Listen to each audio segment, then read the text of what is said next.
The Eastern Conference Finals are set as the Boston Celtics beat the Toronto Raptors in the second round in 7 games and now are ready to take on the Miami Heat. Both of these teams match up well as they have good coaches and play great team defense. This series can go either way, so I'm going to just compare both teams, compare what they're good at, and give my prediction on who I think will win. And this was also filmed during Laundry Day, so enjoy that footage. Starting with the Miami Heat, they've made quick work of the Indiana Pacers and the number one seeded Milwaukee Bucks, so they're looking like a team that no one wants to face right now.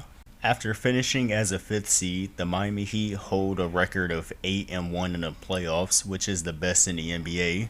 This will be their 5th conference finals under Eric Spoelstra and their first conference finals since 2014.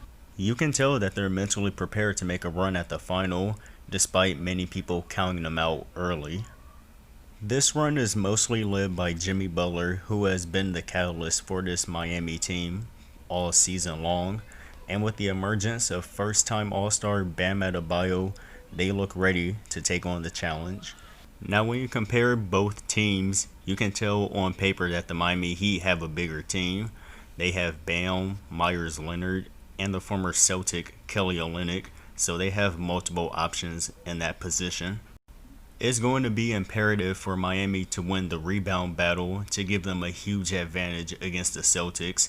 Along with the rebounding, they also play great team defense. It's not just one guy, it's all 5 guys making the correct reads and correct rotations and being in the right place at the right time. Another thing that's helped the Heat so far in this playoffs is their amazing 3-point shooting. They have a great 3-point shooting team. They have guys like Duncan Robinson, Goran Dragic, Kendrick Nunn from time to time. They're going to need guys like that to step up in the moment to knock down shots when they're open.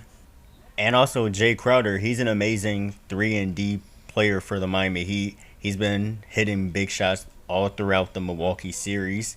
So we'll have to wait and see if he can continue to shoot the ball very well against the Boston Celtics, his former team.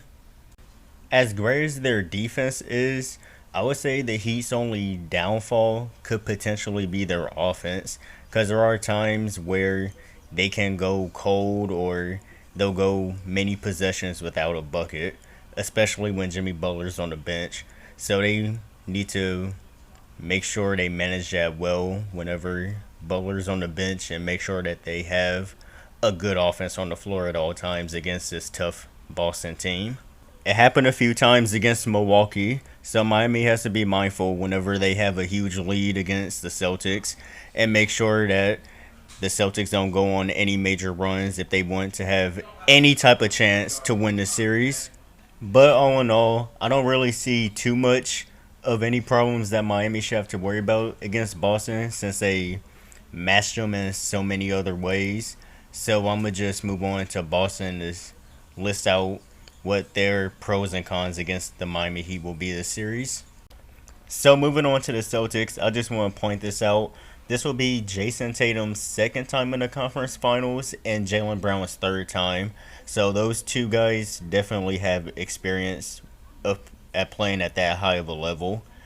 But when I look at the Celtics roster, I will say that they have good, if not better, individual shot creators than the Miami Heat do. Jason Tatum can create his own shot, Kemba Walker can create his own shot, and Jaylen Brown can also create his own shot. And Marcus Smart has been playing out of his mind as of late. He's been shooting the ball really well, so they're going to be a problem in that department. The Boston Celtics are also a great defensive team, so it's going to be difficult for the Miami Heat when you have a guy like Marcus Smart and Jaylen Brown both locking up on the perimeter. And Jason Tatum is a pretty good defender at times. But I would say the only area where they're lacking is interior defense. I know they have Daniel Tice, but he doesn't play big minutes like the Celtics' big 3.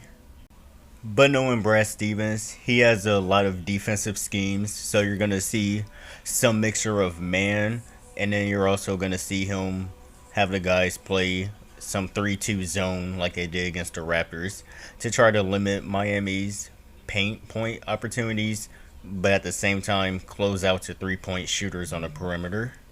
Right now, the Celtics' biggest weakness going into the conference finals is their lack of size. They only really play Daniel Tice at the center position, so you're going to see a lot of small ball lineups out there, which works out in Miami's favor since Bam can play when against a team that uses small ball because he can move laterally quick on the perimeter, so it won't be no problem for him. And another problem that I see for them is their lack of bench depth because in the second round, Brad Stevens didn't really go to his bench that much. He pretty much played almost all of his starters 40 minutes in the last couple games in the second round. So I don't know if he's gonna stick with that strategy or if he's gonna look to his bench guys a little bit more. But I know if you're Miami, they'll try to get guys like Tatum, Brown, and Walker into early foul trouble. So that'll work out in their favor if that happens. For Brad Stevens, this will be a great opportunity for him to make it to the NBA Finals. He's coached in 3 conference finals so far in his career, but he's never coached in an NBA Finals. So it'll be important for him to actually get some NBA Finals coaching experience. So this is as good as an opportunity as he'll get. He'll be going up against Eric Spoelstra, who's coached in 5 conference finals and 4 NBA finals. So this will be tough on him as well. The players that I'll be paying attention to, I'll start off with Jason Tatum to see if he can continue his playoff tear throughout the playoffs. He's been playing really well, but I have to see how he plays when he's getting guarded by guys like Jimmy Butler, Jay Crowder, those type of players. And then I'm also going to be paying attention to Jaylen Brown to see if he can be that number 2 or 3 guy to help in the scoring and defense department. And also Kemba Walker. He kind of struggled in Game 7 against the Raptors, and this is definitely a series where he cannot afford to go cold. So they're definitely going to need Kemba Walker throughout this conference finals. And also I'll be paying attention to Marcus Smart because he brings that toughness, he brings the defense, and he just gives the Celtics those little extra possessions that can win you games. And I also got Gordon Hayward marked down because we still don't know what his status is. We don't know if he's even going to play at all during this conference finals, but we'll have to wait and see when he does come back and what his role is going to be when he comes back. But overall, I think this will be a good matchup. This will be a close series. I can see the series going 6 or 7 games. This will come down to coaching. I see this as a coach's duel between Spoelstra and Stevens. And this is going to be a very competitive defensive series. So it's going to come down to who can get the most stops and pretty much defense as a whole. I don't think we're going to see that many high scoring games during the Eastern Conference Finals. As for my prediction on the series, I'm going to pick the Heat to beat the Celtics in 6. And I'm not saying this because I'm a Heat fan or because I'm going to be repping a Bam Adebayo jersey throughout this whole series.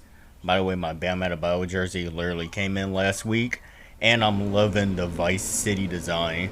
Miami definitely has one of the best jerseys in the league.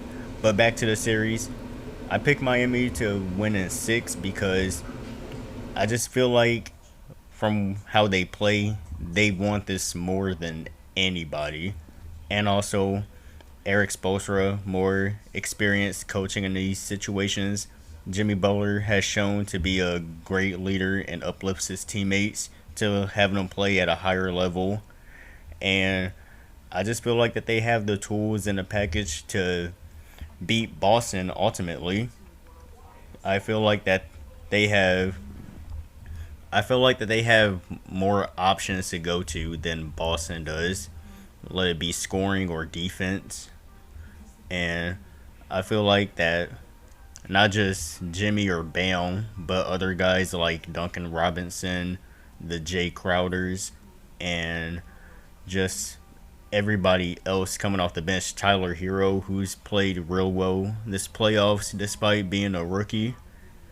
And it's just those extra guys that's going to carry this Miami team to the NBA Finals, I believe.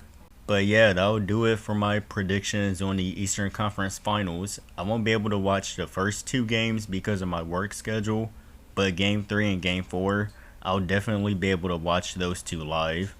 I'll probably come out with another video midway through the series just to see how it's going, or my next video will probably be the Western Conference Finals preview. Lakers versus Clippers potentially, unless if the Nuggets make another 3-1 comeback possible, which would be insane. But yeah, until then, I will see y'all later.